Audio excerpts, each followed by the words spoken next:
34절, 6장 맨 마지막 절이죠. 같이 한 목소리 읽겠습니다. 마태복음 6장 34절 말씀입니다. 그러므로 내일 일을 위하여 염려하지 말라. 내일 일은 내일 염려할 것이요 한 날의 괴로움은 그날의 족하니라. 아멘.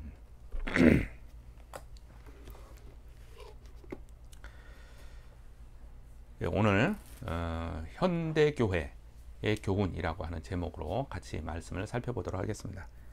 그동안에 우리가 역사 이야기를 좀 살펴보고 있죠. 역사 이야기, 교회의 역사 이야기, 초대교회, 중세교회, 종교개혁, 그리고 근현대사 교회, 근현대사를 또 나눠서 근대교회, 현대교회로 이렇게 나눠지고 있습니다. 오늘 이러한 교회 역사에서 오늘은 이제 마지막 편이죠. 현대교회, 근현대를 하나로 묶기도 하고 나누기도 하기 때문에 근대사와 현대사가 그렇게 크게 이렇게 다르지 않습니다. 그러나 굳이 나눈다면 이제 근대 교회는 17, 18, 19세기, 현대 교회는 20세기와 지금의 21세기 이렇게 나눠서 한번 살펴볼 수가 있습니다.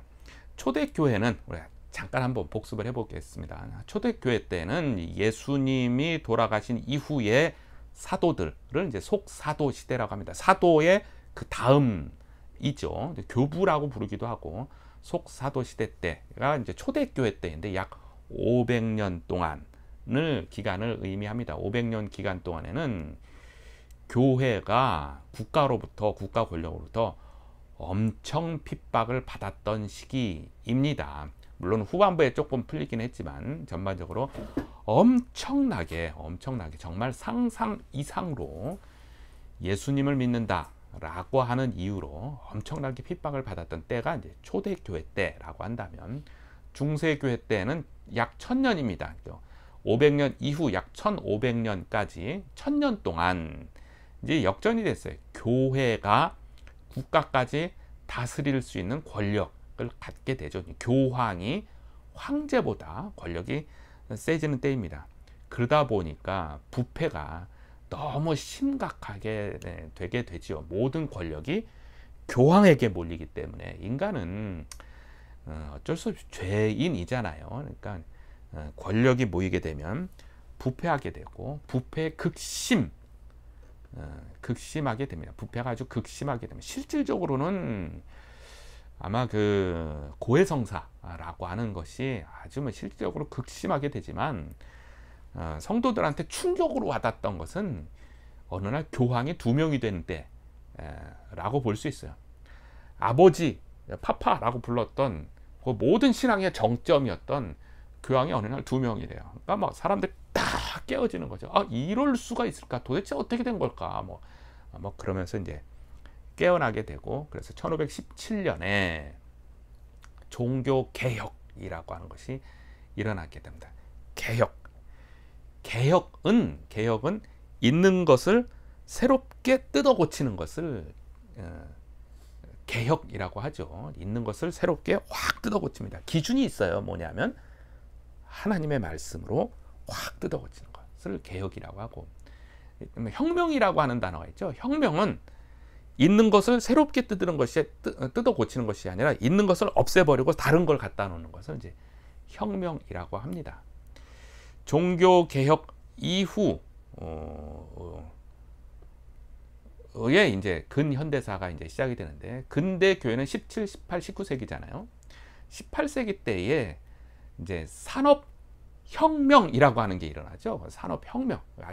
산업개혁이 아니야. 산업혁명. 그러니까 있는 것을 없애고 새로운 것을 갖다 놓을 정도로 확 뒤집어지는 그러한 신세계가 열리게 됩니다. 그 전초전이 아마 종교개혁에 의한 사람의 이성이 깨기 시작하는 것을 계기로 해서 혁명이 일어나는데, 혁명의 첫 번째 단추가 이제 증기기관차라고 하는 것이 있었죠. 말 타고 달리던 시대에 기계로 인해서 그거보다 100배 이상 빨리 달리는 그런 것, 그리고 어마어마한 물자가 한꺼번에 이동되어지는 것은 사람들의 머리를 확 뒤집어지게 만들죠. 또 철로 만든 배가 어떻게 물에 뜰까? 그리고 너무 튼튼해지는 거예요. 이런 것들이 그 당시 사람들에게는 생각할 수 없을 만큼의 어떤 혁명적인 사고가 산업혁명이 일어나면서 사람들이 확 깨어나게 됩니다. 그래서 이성주의라고 하는 게 발달되는 게 근대사에 대한 내용이에요. 사람이 연구하고 똑똑하면은 이걸 모든 걸 다 해낼 수 있다라고 하는 인간의 위대함이 드러나게 되고, 그것과 반대로 하나님이 필요하지 않은 것 같다라고 하는 것이 이제 반신앙적인 것이 이제 근대사에 일어나는 거죠. 인간이 똑똑함으로 모든 것을 다 할 수 있다라고 하는 것이고, 그것이 근대사의 이성주의. 또 이성주의와 반해서 그렇게 하면 안 된다라고 해서 경건주의, 극심한 경건주의가 또 일어나기도 하고, 뭐 그런 양대 운동이라는 것이 근대교회라고 한다면, 20세기, 21세기 현대교회에 대한 내용은 어떤 것인가가 오늘 우리가 살펴볼 내용입니다.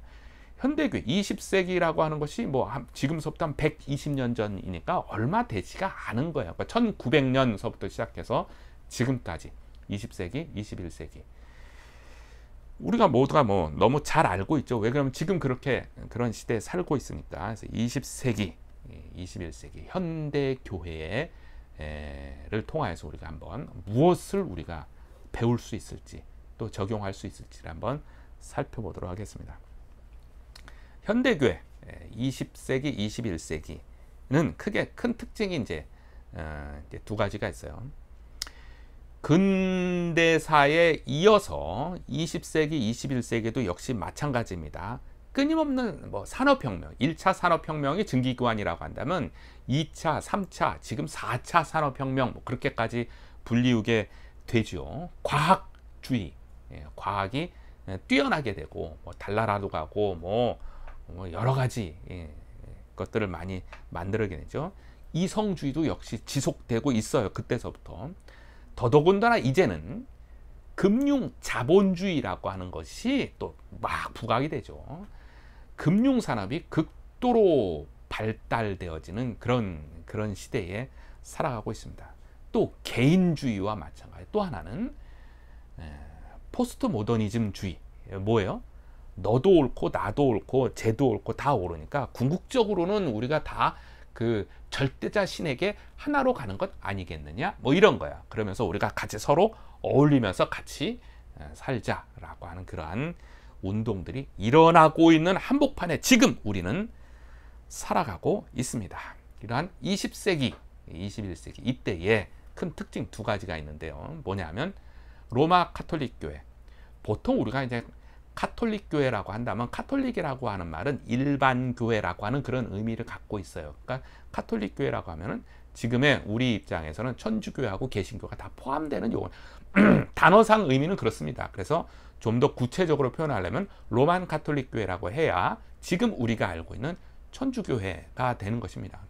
로만 카톨릭 교회의 개방이 축소가 되고, 반대로 개신교는 개방에 참여하게 되는 현상이 20세기, 21세기에 나타나는 현상입니다.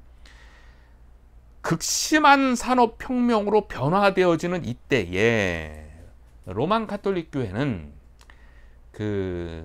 기본적으로 그들은 전통을 중시하고 그 절차를 중시해요.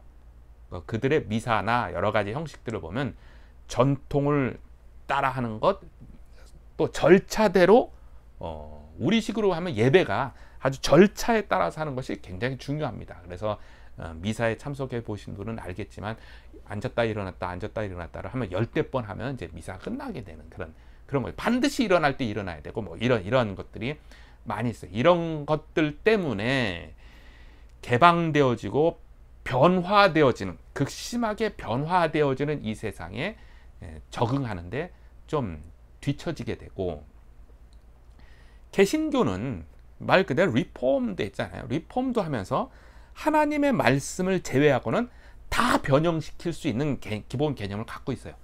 그렇기 때문에 변혁되어지는 세상에 잘 적응을 하게 됩니다. 잘 적응해서 교회의 개척이든지 교회의 예배든지 또는 선교에 대해서도 아주 적극적인 어떤 입장을 취하게 돼서 개신교의 큰 성장이 일어나게 되고, 반면에 로마 가톨릭 교회는 조금은 위축되어지는 그러한 때가 이제 현대교회 20세기, 21세기에 나타나는 그러한 현상 중에 하나입니다. 또 하나는 아까 이제 포스트 모더니즘 개념하고 이제 연결이 돼요.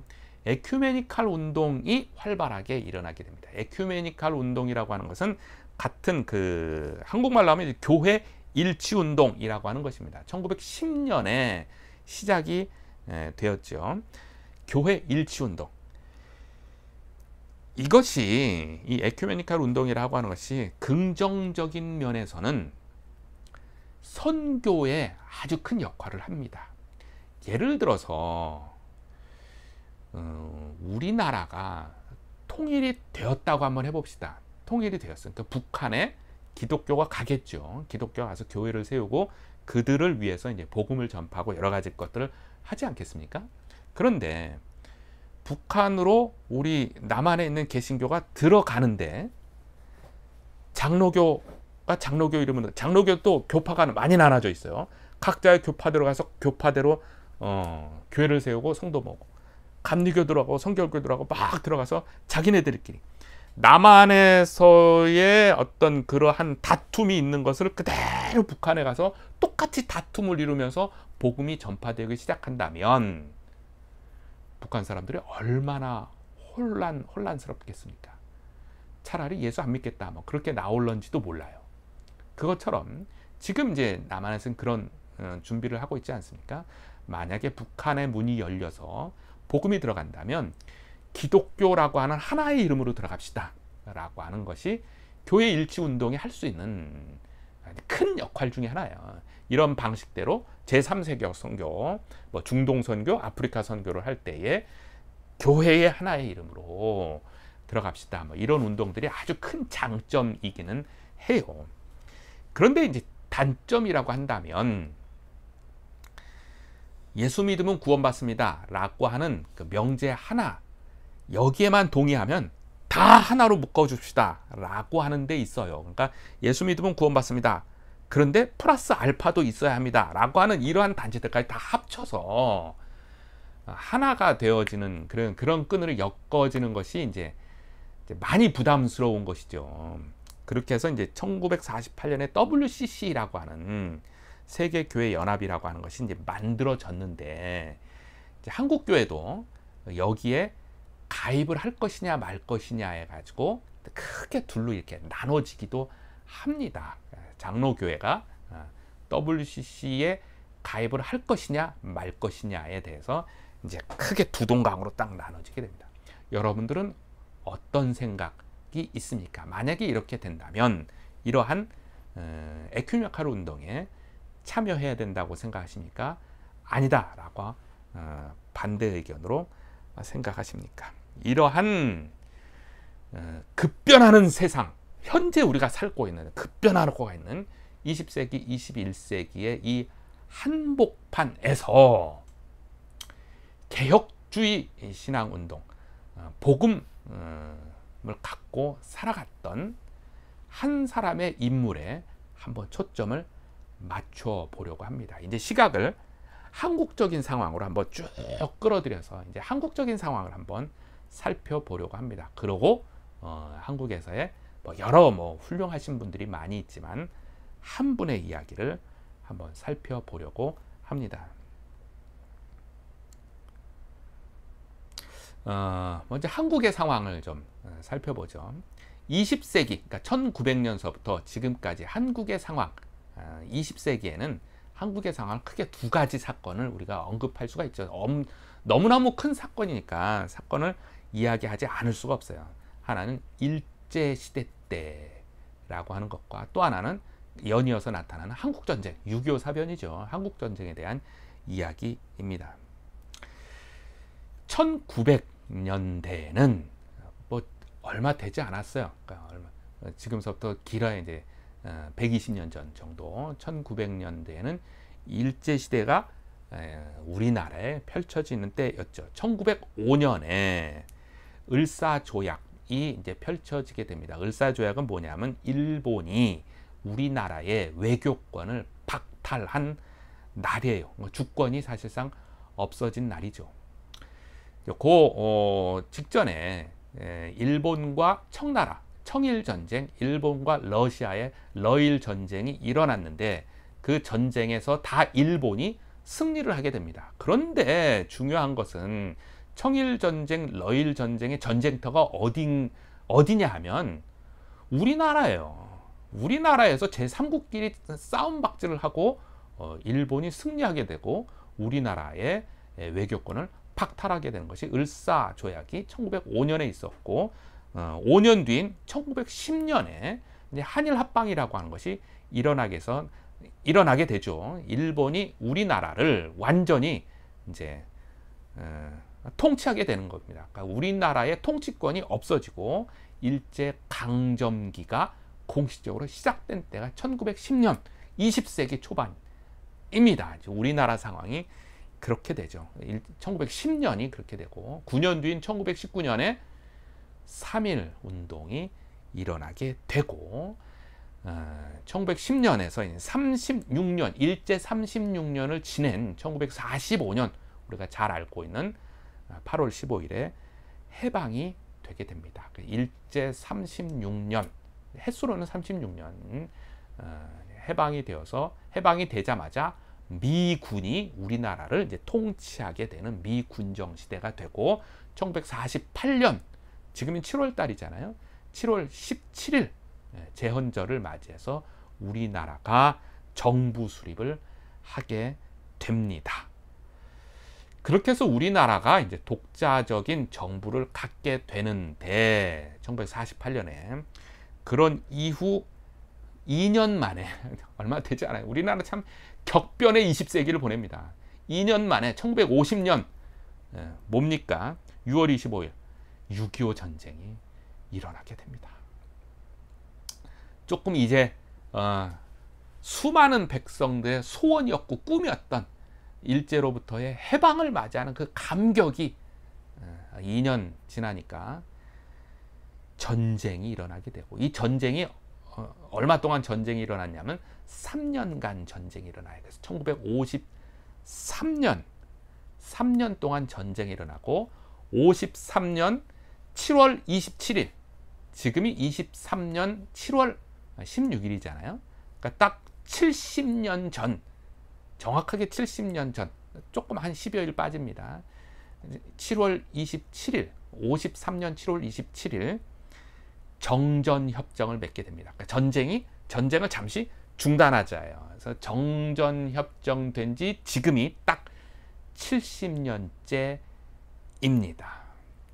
전쟁이 종식된 게 아니고 전쟁을 잠시 중단하자라고 한 거예요. 그러니까 공식적으로는 사실상 우리나라와 북한은 전쟁 중이에요. 전쟁 중이고 잠시 중단한 게 70년이 지금 되는 때입니다. 그래서 정전협정 70주년이고 6.25 사변 한국전쟁 73주년이 딱 지금 때입니다. 그런데 정전협정을 맺은 지 딱 70년 만에 한국은 어떻습니까? 20세기, 21세기 지금에 거쳐서 이 70년 만에 대한민국은 가장 가난한 나라, 전쟁이 끝났으니까 모든 것이 다 파괴되었죠. 남은 게 아무것도 없어요. 3년 전쟁을 치렀으니까 전 세계에서 가장 가난한 나라에서 70년 만에 세계 10위권을 오르락내리락하는 경제 부국으로 성장을 하게 됐습니다. 아무리 생각해도 저는 이것은 하나님의 은혜라고밖에 저는 생각이 안 돼요. 여러분 어떻습니까? 전쟁 때에 유엔군 파병이 되는 결정을 할 때에도 기적과 같은 일로 인해서 유엔군이 파병되도록 유엔이 빵빵빵 망치를 두드렸고 그렇게 해서 완전 폐허가 된 이 나라가 70년 만에 급성장을 해서 세계 10위권, 그것이 단순히 경제적으로 10위권이라고 얘기를 했는데 경제적인 것만이 아니라 문화적인 측면에서 한국의 문화가 이렇게 세계 제패라고 하는 말이 좀 어폐가 있나요? 이렇게 알리게 된다는 거 정말 꿈에도 생각하지 못했던 싸이라고 하는 사람이 음악으로 알렸을 때 어쩌다가 한 사람이 독특하게 그렇게 됐나 보다라고 할 수 있는데, 그 이후로 BTS는 물론이거니와 블랙핑크와 여러 수많은 아이돌 그룹과 또 영화, 드라마, 이게 한마디로 장난이 아니죠. 참 정말 놀라운 일입니다. 뿐만 아니라 최근에 와서는 국방에 대한 그 방산 수출이 또 어마어마하지 않습니까? 이런 걸 보면서 한마디로 격세지감이라고 하는 단어가 떠올리지 않을 수가 없어요. 하나님의 은혜요, 하나님의 손길이요, 하나님의 영광이 아닐 수 없는 세계 유일무이한 그러한 나라가 되었죠. 원조받는 나라에서 이제 원조하는 나라로 된 나라가 세계에서 유일하지 않습니까? 이런 나라, 이 70년, 정전 70년 만에 세계에서 선교사를 두 번째로 많이 파송하는 나라, 미국이 제일 많이 파송하고 우리나라가 그 다음에 가장 많이 파송하는, 선교사를 가장 많이 파송하는 두 번째 나라가 되었습니다. 놀라운 일이죠. 컴패션이라고 하는 단체가 있습니다. 우리나라 6.25 전쟁 때에 전쟁 중에 고아들 발생하잖아요. 고아들을 위해서 미군이 만든 단체예요. 고아들을 돕자고 해서 그들끼리 기금을 모아서 컴패션이라고 하는 단체를 만들어서 고아들을 돕고, 또 전 세계 그러한 이제 가난한 이들을 돕고 기독교 단체로서 그렇게 했던 단체인데, 그 컴패션을 공식적으로 졸업해서 이제 원조받는 나라에서 원조하는 나라로 바뀐 나라가 우리나라가 유일하지 않습니까? 하나님의 손길입니다. 이 놀라운 은혜, 누가 뭐라고 그래도, 물론 지금에 와서 기독교가 여러 가지 불미스러운 일도 있고 여러 가지 안 좋은 일도 있지만, 그동안에 한국 사회를 지탱해왔던 것이 기독교 아니겠어요? 전쟁 중에 일어났던 수많은 고아들, 또 그러한 모든 이들을 돌봤던 것이 어디예요? 교회입니다. 교회가 어린이들을 돌봤고 어린이들을 교육시켰어요. 각 교회마다 선교원이라고 하는 이름으로 어린이를 다 돌봤잖아요. 또 한 가지, 한글을 몰라요. 교회 오는 순간 한글을 깨우치게 됩니다. 성경을 읽기 위해서 많은 사람들이 한글을 배우고 성경을 읽게 되고 해서 놀라운 일들을 만들어낸 것. 또 한 가지, 또 일제시대 때 또 전쟁 중에 그 어려운 중에 올바른 소식을 전하기 위해서 꿋꿋하게 버텨왔던 것이 CBS 방송이에요. CBS 기독교 방송이 수많은 압력에도 불구하고 그것을 뚫고 올바른 소식을 전해야 되겠다라고 하는 기독교 정신으로 갖고 온 것 아니겠습니까? 이 기독교 정신이 결국은 또 3.1운동을 일으켰던 주춧돌이 되었던 것이죠. 이만큼 해왔던 것이 기독교의 정신이라고 하는 것. 놀라운 일입니다. 이러한 격변의 20세기, 20세기에 한 사람을 한번 살펴보려고 합니다.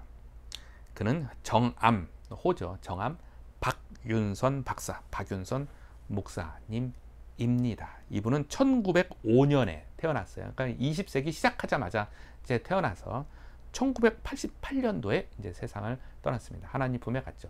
1988년이 어떤 해입니까? 우리나라 올림픽이 열렸던 해이고, 올림픽 이후에 우리나라는 해외 여행 자유를 선언했어요. 해외 여행을 자유롭게 할 수 있는 나라가 되었어요. 해외 여행 88년도 이후니까 지금서부터 약 30년 전 이야기입니다. 대한민국 사람이 자신의 여권을 가지고 마음대로 해외로 나갈 수 있는 것 30년밖에 되지 않았어요. 지금 다른 나라, 동남아라든지 다른 나라에서는 그 나라 사람들이 해외로 자유롭게 못 나가요. 못 나가요. 뭐 달러의 유출도 유출이지만 좀 가난한 나라 사람들이 해외 나가서 안 들어온 예가 너무 많기 때문에 못 나가게 했는데, 우리는 자유롭게 나가는 것이 88년도이고 88년도 이후로 또 역시 한국 경제는 급성장하게 되어서 잘 살게 되는 데에 그것을 맛보기 시점에 이 박윤선 목사님은 하나님 품에 안기게 됐습니다. 그러니까 사실 격변에 많이 어려움 가운데 인생을 사시다가 그 한복판에서 복음을 외치고 한국 교회와 한국 신학교를 세우는 데에 일을 감당했던 그러한 분입니다. 1905년 평안북도 철산에서 출생을 하였죠. 9살에 서당을 다녔습니다.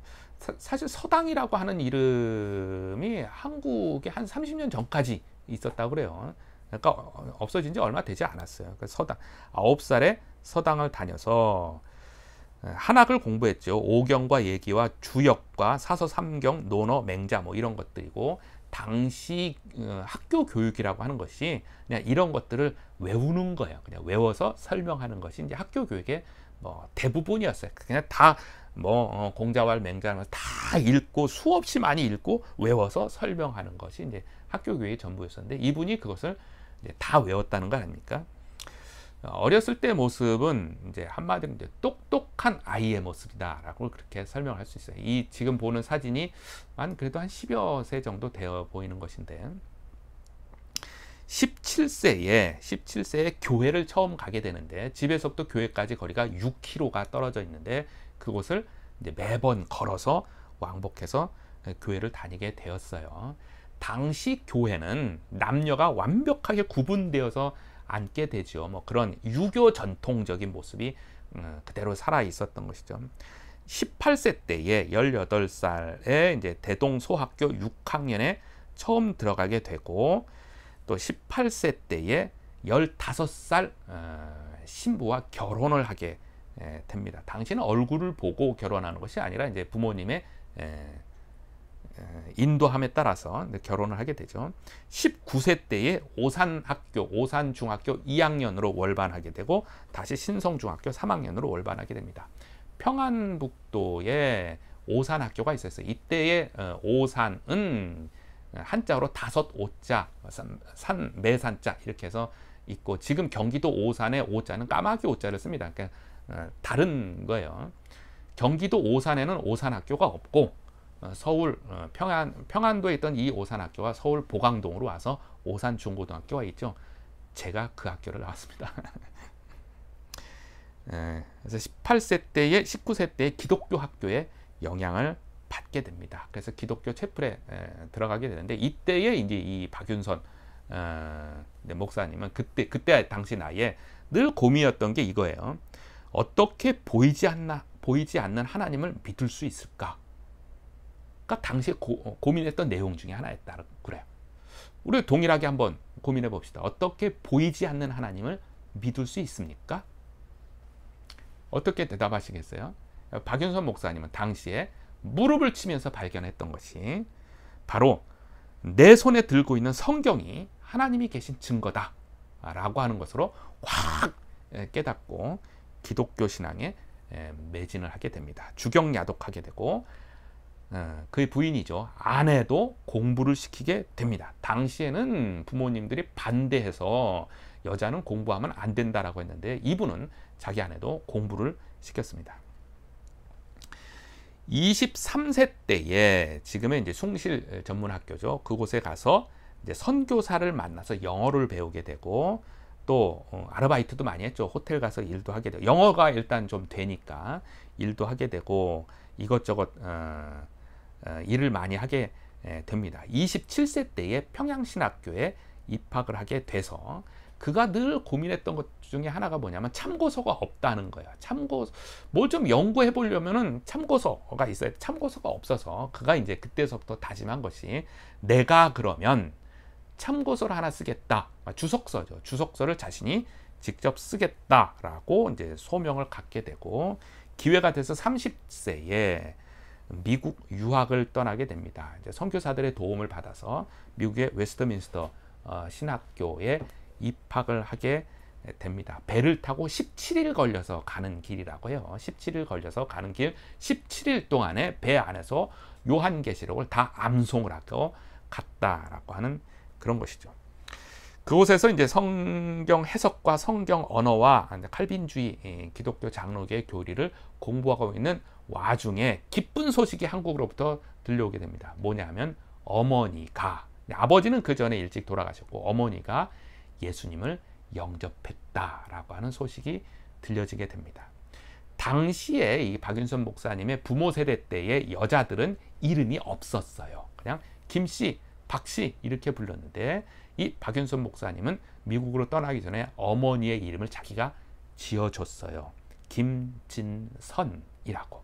진실된 믿음을 갖는 사람이 되십시오라고 해서 김진선이라고 이름을 지어주고 왔는데 어머니로부터 편지가 왔습니다. 내가 예수님을 믿겠다라고 하고 끝에 자신의 이름 김진선이라고 썼다는 이야기입니다.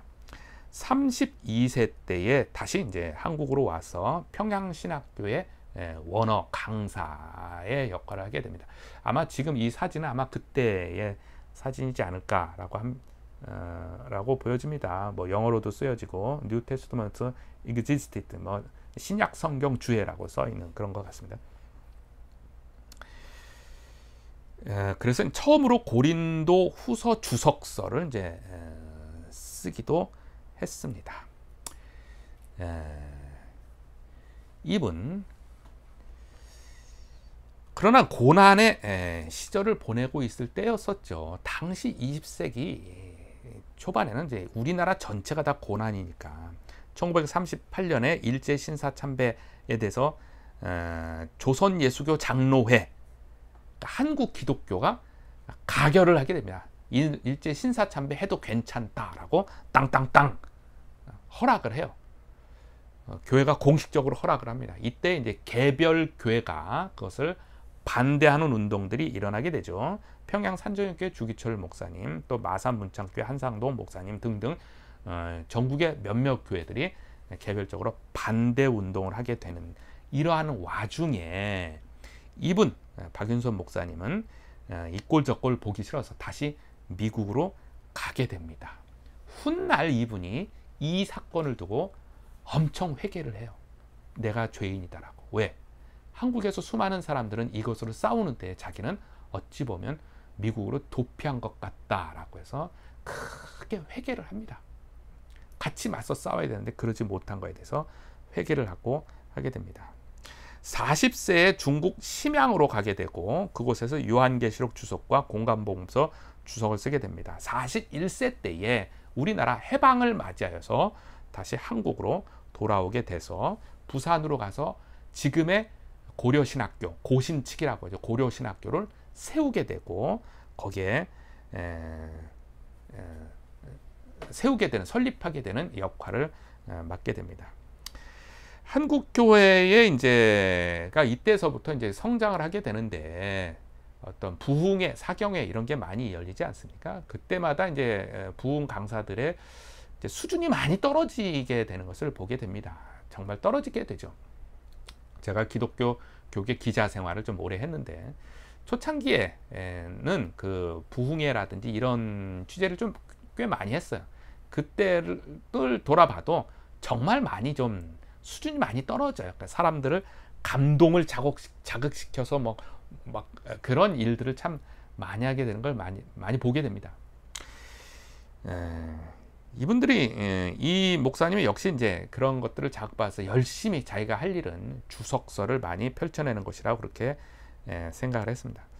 1959년에 이제 우리나라의 장로교가 아까 서두에 제가 말씀드린 것처럼 WCC에 가입할 것이냐 말 것이냐를 가지고 장로교 통합 측과 합동 측이 갈라서게 됩니다. 통합 측은 WCC에 가입해도 좋다라고 하는 찬성 측이고 합동 측은 가입하면 안 된다라고 해서 반대를 했던 사람들이 중심으로 해서 뭉치게 됐죠. 물론 교단이 두 개가 나눠진 것이 꼭 WCC 가입 문제만은 아니었어요. 다른 건도 있었지만 주된 사건 중에 하나가 바로 이것이었습니다. 56세 때에 그가 세운 고려신학교를 14년을 봉직하고 떠나게 됩니다. 떠난다는 것이 이제 쫓겨나게 돼요. 왜 그러냐면 선교사님이 이제 같이 있던 선교사님이 이제 한국에 왔다가 다시 이제 귀국길에 가게 되는데, 그날 어떤 비행기가 지금처럼 정확하게 떠나고 출발하고 그런 것이 좀 안 됐잖아요. 그러니까 이렇게 좀 연결이 되어 가지고 이렇게 좀 늦어져 가지고 주일날 아침에 떠나게 됐어요. 그래서 그분을 배웅 안 할 수도 없고 해서 배웅했다가 또 시간도 또 연착이 돼 가지고 좀 늦어지게 해서 비행기가 떠났어요. 그래서 이 목사님이 근처 교회 가서 예배를 드렸는데, 이것이 주일 성수를 범했다라는 이유로 쫓겨나게 됩니다. 좀 많이 고지식하죠. 이런 이유로 그분이 세웠던 고력신학교에 14년 봉직했다가 그것으로 쫓겨나게 되고 초가집에 가서 살게 됩니다. 사는데 이제 성도들이 이제 쌀 한 대박 한 대박씩 갖다 주는 걸 가지고 먹고 살고, 그 당시는 이분만 가난한 게 아니라 우리나라 전체가 다 가난한 때였어요. 그러니까 차라리 잘 됐다 싶어 가지고 이분은 집중적으로 집에서 로마서, 요한계시록, 또 바울서신, 시편, 요한복음, 에스라, 느헤미야, 에스더 등등의 주석서를 완성하게 됩니다. 60세에 지금의 이제 총신대학교 대학 원장으로 부임을 하게 되고, 64세에 상도동에는 한성교회를 개척을 하게 됩니다. 70세에 은퇴를 했는데 75세에 총신대 대학원으로 다시 부임을 하게 되고, 10월 달에 성경 주석 전집을 그가 목표로 삼았던 것을 완성을 하게 됩니다. 이 이후로 미국에 있는 웨스트민스터 신학교에서 한국이 낳은 가장 위대한 신학자라고 하는 의미로 명예 박사학위를 주기도 했습니다.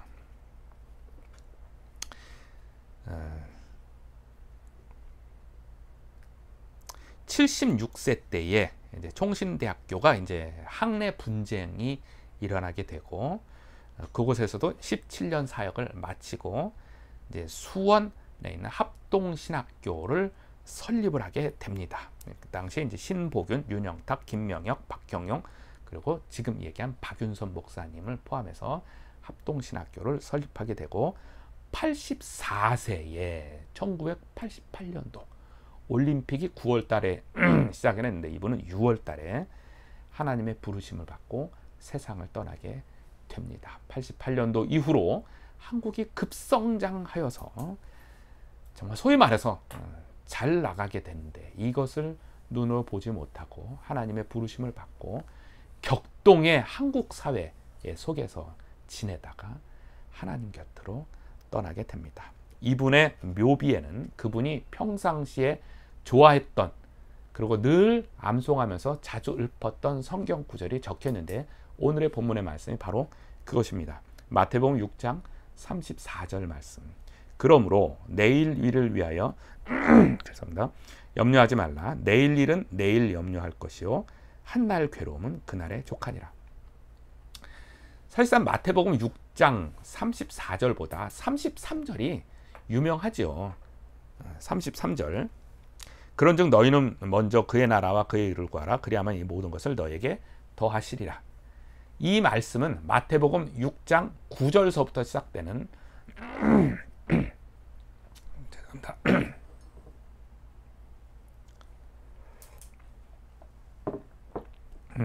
우리가 잘 알고 있는 이제 주기도문 말씀의 한절 요약절이라고 표현할 만큼 유명하고 잘 알려진 말씀이고, 저도 자주 사용하는 말씀입니다. 그런즉 너희는 먼저 그의 나라와 그의 의를 구하라. 그리하면 이 모든 것을 너에게 더하시리라. 이 모든 것은 뭐예요? 그 위에 있는 구절들이죠. 무엇을 먹을까, 무엇을 마실까, 무엇을 입을까 염려하지 마라. 이는 이방인들이 염려하는 것이요 라고 했어요. 우리에게는 염려할 것이 없다. 먼저 우리가 해야 할 것은 그의 나라와 그의 의를 구하라 라고 하는 것인데, 이 말을, 이 성경 구절을 박윤선 목사님 몰랐을까요? 알죠. 너무나 유명하고 너무나 위대하고 너무나 잘 알려진 말씀인데, 그럼에도 불구하고 이분에게는 이 말씀을 알고 있고 이 믿음이 있고 이렇게 열심히 살았음에도 불구하고 이분에게는 늘 인생에 있어서 무엇을 먹을까, 무엇을 마실까, 무엇을 입을까가 늘 앞에 놓여 있는 숙제에 놓여 있는 인생을 살게 되었어요. 그래서 이분이 아마도 그 다음 구절 말씀이 더 그분에게는 자기의 인생엔 더 필요하지 않았을까 하는 것입니다. 그러므로 내일 일을 위하여 염려하지 말라. 내일 일은 내일 염려할 것이요 한날 괴로움은 그날의 족하니라. 평상시 괴롭고 힘들 때마다 읊고 외우고 묵상하고 묵상했던 그 말씀이 이 말씀입니다. 이렇게 믿음을 지키고 이 격동의 20세기를 지냈던 대한민국 사회에서의 믿음을 지키고 개혁신앙을 지키고 신학교를 세우고 그렇게 복음을 전파했던 이분이 묵상했던 그런 말씀, 오늘 우리도 한번 곱씹어보며 묵상해야 하지 않을까 싶습니다. 이분의 모비에 그의 후배들이 성경 구절 하나를 더 적어놨어요. 시편 116편 15절 말씀입니다. 성도의 죽는 것은 여호와께서 귀중히 보시는도다. 후배들이 그의 죽음에 너무 안타까워하고 너무 안쓰러워해서 적어놓은 성경 구절입니다. 하나님이 귀히 보시겠다. 그의 죽음을, 그의 인생을 귀히 보시겠다. 그리고 이 한국 사회, 이 현대 교회사 대한민국에 작은 이정표를 하나 세우시겠다. 그렇게 본 것입니다. 오늘 말씀을 정리해 보겠습니다. 20세기, 21세기를 이제 현대 교회사라고 합니다. 이 현대 교회사의 특징은 우리가 본 것처럼 로마 가톨릭 교회가 개방이 좀 소홀히 했고 반면에 개신교가 굉장히 활발하게 움직였던 때였습니다. 개신교가 활발하게 움직이고 또 반면에 이단들도 엄청나게 성장했던 때가 이때, 지금의 때 현대 교회사의 20세기, 21세기 때입니다. 이때 특징 중에 또 한 가지는 에큐메니칼 운동이 활발하게 일어나고 지금도 마찬가지입니다. 그 한복판에 우리는 살아가고 있는 이러한 때에 한국의 상황에서 한국의 상황으로 돌아오면 한국은 20세기의 일제시대와 6.25 사변, 한국전쟁의 이 격동의 시대를 보내게 되는 이 한복판에 개혁신학의 정신을 가지고 굳건히 살았던 한 분을 살펴봤는데 박윤선 박사, 박윤선 목사님에 대한 내용입니다.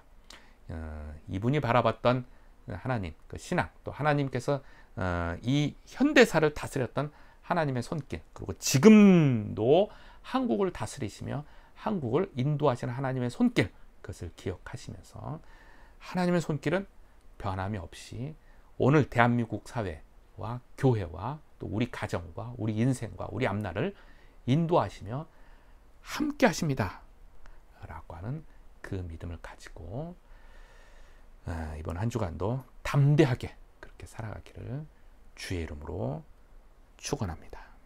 같이 기도하겠습니다. 하나님 아버지, 20세기를 거쳐서 21세기에 지금 살아가고 있습니다. 우리 하나님은 변함없이 이 세상을 다스리시며 하나님의 손길로 다스리시며 하나님의 뜻대로 다스리시고 인도하시는 줄로 믿습니다. 세상이 격변하고 바뀌고 뒤집어지고 여러 상황들이 발생함에도 불구하고 하나님의 뜻은 굽어지지 않으며 하나님의 의는 멈춰지지 않으며 임하며 세워지는 줄로 믿습니다. 대한민국 사회도 20세기, 21세기에 수많은 격변의 시대를 살아가고 있습니다. 하나님의 손길로 이 70년 동안 가난한 나라에서 이렇게 부강한 나라로 일어선 줄로 믿습니다. 하나님의 손길이요 다스리심인 줄로 믿습니다. 이러한 때에 더욱더 복음을 향하여서 달려가는 그러한 한국 사회와 우리 교회와 우리 가정과 우리 인생이 되기를 다시 한번 소망을 합니다. 하나님, 이 시간에 함께하여 주옵소서. 지금은 우리 주 예수 그리스도의 은혜와 하나님 아버지의 극진하신 사랑하심과 성령님의 감화하시고 감동하시고 역사하심이, 세상을 다스리시는 하나님, 세상 가운데 함께 하시는 하나님, 또 그 위에 한국 기독교를 인도하시는 하나님, 우리 교회와 우리 가정과 우리 인생을 다스리시는 하나님의 그 손길과 은혜가 지금으로부터 영원토록 함께하기를 간절히 축원하옵나이다. 아멘.